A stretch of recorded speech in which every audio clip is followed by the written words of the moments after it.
Okay, what is up? What is up? Today, I'm going to be reacting to dinosaurs. I think I'm very appealed by dinosaurs mainly. Wait, what dinosaurs actually looked like? Why do they look like a chicken? What the flip? The everything I thought about dinosaurs were actually wrong. Man, we gotta watch this video. What the flip? The past is a vast and mysterious land that begins at the Big Bang and ends in the present, expanding with each passing moment. It's the home of everything that came before, the key to understanding our present. Here, we find the most amazing creatures to ever roam our planet. What the flip was that? Hundreds of millions of species so diverse that our imagination cannot do them justice. Unfortunately, the past carefully guards its secrets. While there are a lot of things about the past we know, there are way more things we know we don't know. And worse, there are probably even more things we don't even know that we don't know about. That's true. That's actually true. I haven't thought about it like that. We don't even know we don't know that. They might have like existed. There might have been phoenixes, like burning birds, or can fly in the sky, or tortoises that can carry islands. Yeah, I'm just ripping off fictional animals at this point, but they could have existed. You don't know. I'm just saying. Nobody knows. Kurzgesagt, in a nutshell. Think of the wonder of life. We now recognize about 1.5 million eukaryotic species, but there may be as many as 10 million alive today. What does karyotic even means? Karyotic species? 1.5 million. That's a massive number. And although we are adding some 15,000 new species to our collective knowledge each year, the vast majority of life on 15,000 species every year? How is there so many species in this world? Oh my god. Earth is still undiscovered. This is just what is around today. An estimated 4 billion species emerged on our planet in past eons. But at least 99% of them died out way before humans spoke the first words. The vast majority of all the different species that ever existed are so utterly deleted that they have become part of the unknown part of the past, lost part of the past, lost to us forever. Or are they? Could we use science and imagination to glimpse a shadow of the unreachable past? Let's start with what we do know. To learn about creatures of the past, we need What the hell? Fossils, any sort of remains preserved from past geological ages, bones or shells, impressions or imprints, things preserved in amber. The totality of all fossils on Earth is called the fossil record, and it's the most important window on the past we'll ever have. For a dead animal to fossilize, a number of things must go just right. The right environment, timing, and conditions. And then the fossil needs to survive for millions or hundreds of millions of years, and then get back to the surface, and then be discovered before natural. That sounds impossible. You gotta be in the right place at the right time, in the right circumstances. It is just so hard to get actually fossilized. God damn. And people still find these species so quite often as well. Imagine how many species that were just now found because they got completely deleted. Processes dissolve it. So it is kind of a miracle that we have what we have and know what we know.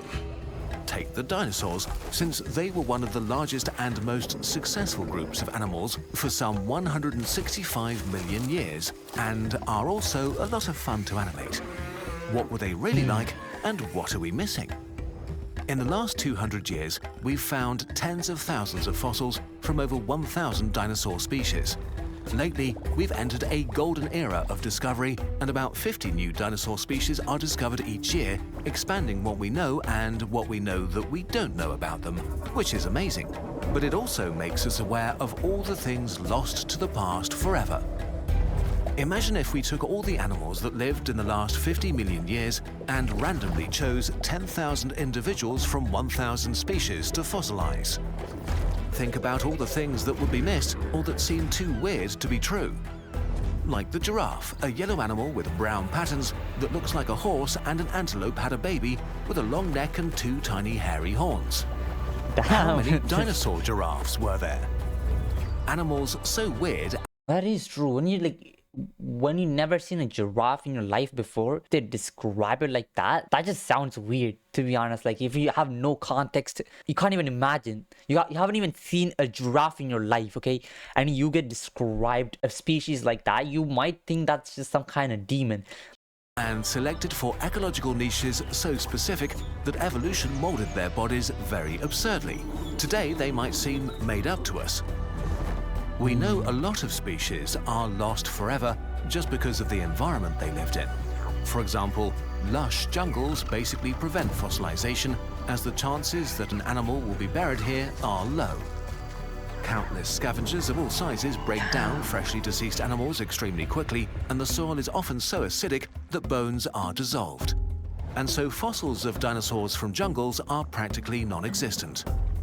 Today, half of all known species live in the few remaining rainforests that only cover 2% of Earth's landmass. Millions of years ago, when dinosaurs roamed Earth, jungles covered much more of the planet. So, besides some insects and other small animals trapped in amber, there should be millions of species that emerged and vanished without leaving any trace. Trapped deep inside the unknown unknown. But just in general, biology trips us up. Look at your body. It's mainly squishy, gooey, soft stuff, which does not preserve well. What remains the longest are the crystallized parts of your bones, and so most dinosaur fossils are bones or teeth, usually fragments, not entire skeletons. This means that almost all boneless or shell-less animals are practically wiped from the fossil record. If we take a look at the stunning diversity. Bro, we're not talking about how dinosaurs look like. We're actually talking about how many species got completely deleted from the face of the earth. We have zero clue that they even existed. So thinking about this, I feel like there might have been cranes, like massive birds that can actually fly high, but they have like very soft bones because they are massive, right? This is gonna get chopped up again. Oh my god, I can't speak, for God's sake, bro. Let me just drink some water. Okay, let's go. Of weird animals like worms, jellyfish, and slugs alive today, we can only speculate what we are missing. Although thankfully, many mostly soft and gooey species also left us an incredible diversity of shells that tell us an amazing amount about our past, so at least we have that. Still, when we think about all the boneless species that may have existed in the last 500 million years, even our best attempt at imagining them falls short.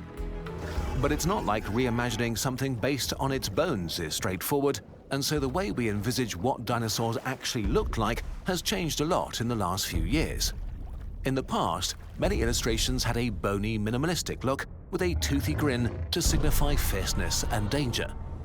But if we draw today's animals in a similar way, based on their skeletons, just for the fun of it, we get the most bizarre creatures.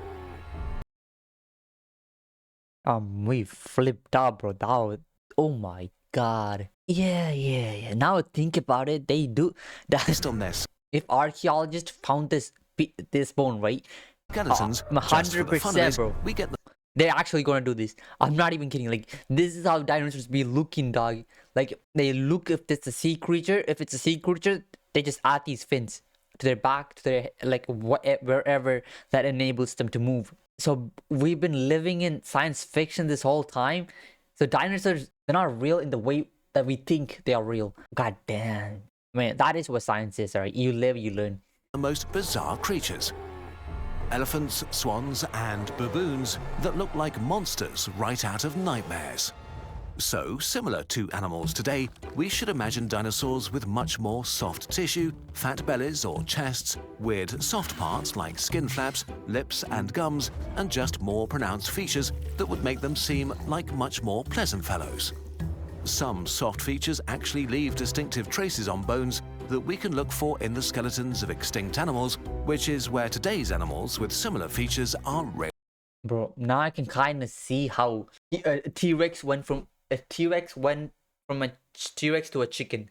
I can see the patterns now. I can see the evolution from T-Rex are here and chickens are here. I can kind of see how they evolved. A T-Rex evolved. It's a similar story with colors. Because we know what the feathers of living birds look like, modern technology combined with the exceedingly rare fossils with preserved remains of fuzzy feathers give us a glimpse of the real colors of extinct dinosaurs. We know that tiny Sinosauropteryx had a striped tail, and its tiny dino buddy Anchiornis huxley was white and black with gorgeous red feathers around its head. It looks beautiful. Still, for the vast majority of really any ancient extinct species, we have no real clue what color they were. But we know what modern dinosaurs, birds, look like, and here we find the most amazing variety. So some dinosaurs will have tried to blend into the background, while others might have fielded aggressive color schemes to attract mates or to appear dangerous. Some might have had impressive decorations or colorful beaks. Some may have been striped or patterned. Similarly, we don't know that much about dinosaur behavior, although once again we can draw conclusions from existing animals. For example, even apex predators like lions spend a lot of their time lying around and cuddling and licking each other and playing. Why would dinosaurs be so different? When we first found the skull of T-Rex with its mighty teeth and probably the strongest bite of any land animal ever, we imagined a fierce and stupid beast. But modern scanning technology has revealed that T-Rex had a larger brain-to-body ratio than some earlier giant meat-eaters. And it probably had very sharp hearing, vision, and a sense of smell, and was in all likelihood not a stupid animal. So maybe T-Rex was a cuddly fellow that spent a lot of... Bro, T-Rex not being a stupid animal is it supposed to make a world a better place? It's just going to make this thing even more dangerous than it already is. We're cooked. Time playing around or impressing potential mates when it was not hungry. Likewise, while their horns and shields might have made ceratopsids appear to be natural-born fighters, they were probably much more than that. Based on the behavior of modern animals and the complex dances some have to go through to mate, maybe their shields were amazingly colorful. Maybe it danced for its mates like many birds do today. How intensely amazing these creatures must have been. And what a loss it is to us that we don't get to experience them firsthand. What an even greater loss that there is so much we will never know about them, and even more tragic, all the absurd and beautiful beings that disappeared. I told you phoenixes existed. God damn it, you guys would never believe me. Without a trace. But such is life. Time marches on without any concern for our feelings, and the past expands with every moment that passes. Most wild animals alive today will in all likelihood not leave fossils behind and also just disappear forever. We can do something about that though. Instead of accelerating the extinction we are witnessing, we could become the guardians of life and preserve it where we find it. If possible in the wild, if not then in museums, movies and in our minds.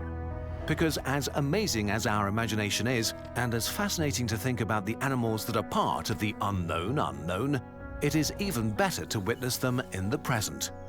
The land that we actually inhabit, where we get to experience life as it happens. Okay, that was a great video. I really enjoyed that one. I wasn't expecting there to be so many species found each year. There's like 15,000 species being found every single year, which is actually massive. Why is there so many species in this world that can be actually found? And they actually exist as well. It's not like extinct species that we're finding. We're actually finding species that are actually kind of living right now. And dinosaurs as well. Damn, bro, we've been fed alive the entire time. Dinosaurs used to be fat. They used to be fat. They look like birds, to be honest. If you imagine dinosaurs in the way that Kurtzkasa is imagining them, they have a lot of feathers, a lot of fat. They look like birds. I can kind of see how they evolved from birds, how dinosaurs evolved from being dinosaurs into being birds. I can kind of see the evolutionary path now. It has a lot more similarities. Dinosaurs had feathers too, and birds have feathers. They can't fly. Dinosaurs can't really fly, but birds can. So I think that just an evolutionary advantage they gained and by sacrificing their size and a lot of other things as well. That was a great video by Kurtzkasa.